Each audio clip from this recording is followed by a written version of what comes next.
tonight. Dan, no need for the mic for this bit. It's fine. No, it's fine.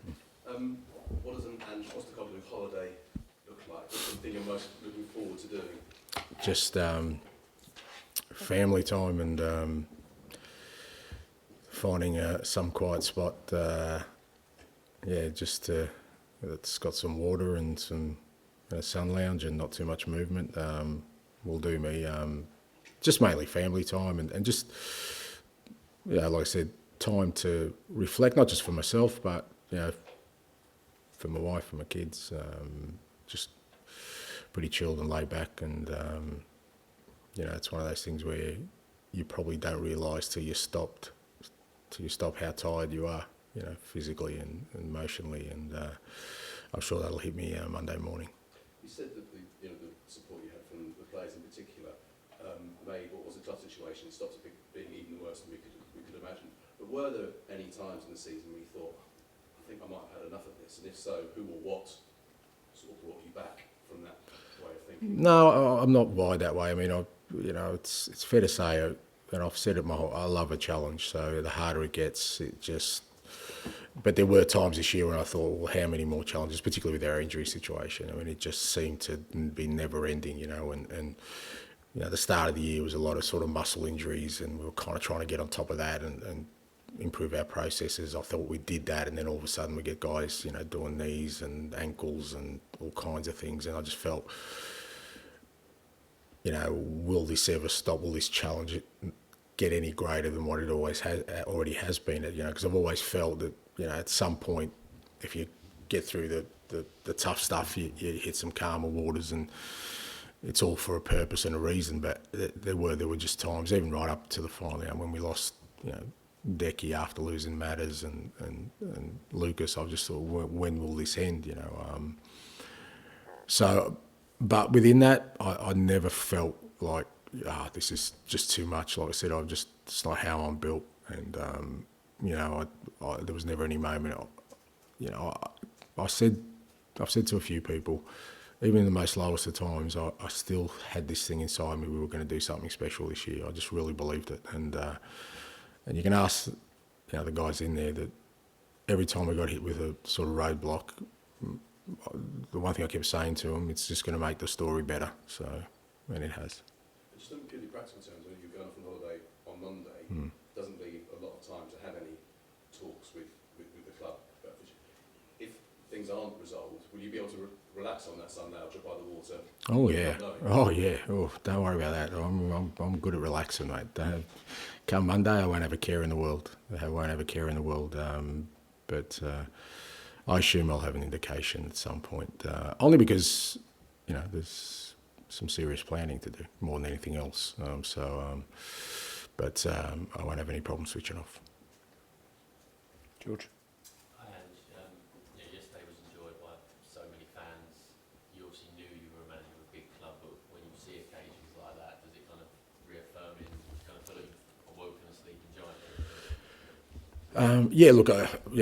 I was overwhelmed by kind of just the sea of people, and like I said before, just every demographic you could think of, and there was grown men crying, women just sort of, girls and boys, everyone just so ecstatic. You just feel like, irrespective of what is happening in their lives at the moment, they all just were so joyous. And like I said, when you see the sheer magnitude of the numbers, you just realise that, it's a massive club. And, I had a sense of that before I joined, but I guess even for the club itself, it just reaffirms that, that missing piece of success, what it can do in terms of, galvanising a supporter base and really showing, the size of the club. And it's fair to say it's a massive club, and the opportunity now is to make it bigger than ever. And you said yourself, you want season 3, and you've kind of alluded, I guess, in recent months about kind of lessons learned from this season. What will you take into next season that kind of this season you maybe got a lot of? Yeah, look, you learn from every season. Like I said, I think looking back at our pre-season last year, I don't think it was ideal, and there are certain things that we need to do differently and certainly design differently for the coming year. How we kind of get our guys ready for what's going to be the biggest challenge of Premier League and Champions League football. We know it's a massive challenge, so how we prepare our players. I think our players will be better equipped. We started the season. I mean, people forget we signed Dom, who's been unbelievable for us, but then we signed 3 teenagers. They weren't ready for what was ahead. They've been unbelievable. Obviously Wilson's missed a lot of the season, but Lucas and Archie, unbelievable. We signed 3 teenagers. Now, next year, the start of next year, they're not going to be teenagers. They're more than ready, so we'll be in a better space straight away. And I think, that's the other lesson learned, is that we can't, I don't think anyway, that would be my sort of direction, is you need to now bring in some experience for this group, right, in terms of our recruiting. So that changes as well. You learn some lessons from that as well. But, I think I said all along, I still felt there's been growth this year, and we'll be much better placed at the beginning of next year to tackle what's ahead than we were at the start of this one.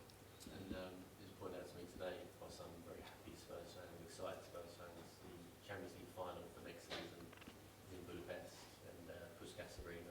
So are they allowed to dream about that and stuff? Yeah, dream on. Yeah, why not? Why not? That's the beauty of football.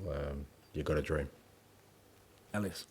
I suppose perhaps not for you, as you've kind of done it throughout your career, but I suppose this club for 10 or 15 years has been caught in this kind of debate on whether is it top 4, top 5, is it winning trophies, kind of where does this club sit, what should they prioritise?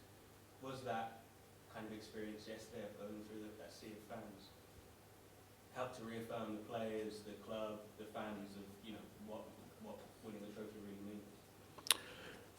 Yeah, I'm not sure they've had any other parades for finishing 3rd or 4th or 2nd. I've always believed winning trophies is what football clubs are about, because that's what you remember. That's what football careers are about. I've said to players, at the end of your career, the most common question you get asked is, did you play for your country and did you win anything? And then maybe people might say, well, what was the individual? Did you score goals? Did you win trophy, like individual trophies? How much money did you make? All that. But if you can say yes to those 2 key questions, I played for my country and I won things, then your career all of a sudden is much more validated. And it's the same for football clubs, I believe. What you put in your sort of museums and up on your walls are trophies. Now, against the backdrop of that, this club has to obviously finish, in high positions and be challenging for Premier League honours for sure. And there's the financial implications with not being in Europe. I get all that. But to me, what defines a club is always what it's won. And I think yesterday is, credit to the club who has had a lot of success compared to other clubs. It just hasn't happened in recent times. Have you kind of let I suppose you've given yourself a moment to think about the journey that you've been on throughout your career over the past kind of 2 or 3 days, from Australia all the way up to now, and all the influences that you've had along the way, where you found yourself yesterday, as I say, in front of that sea of kind of people. Have you given yourself that moment yet? No, and I don't know. I've always done that my sort of whole career. I have, unless I sort of get drawn into it when people start talking to me about it. I don't think about it a lot. I think that when I get to the end of my career, I'll kind of have more time to understand how I ended up in this place from where I started.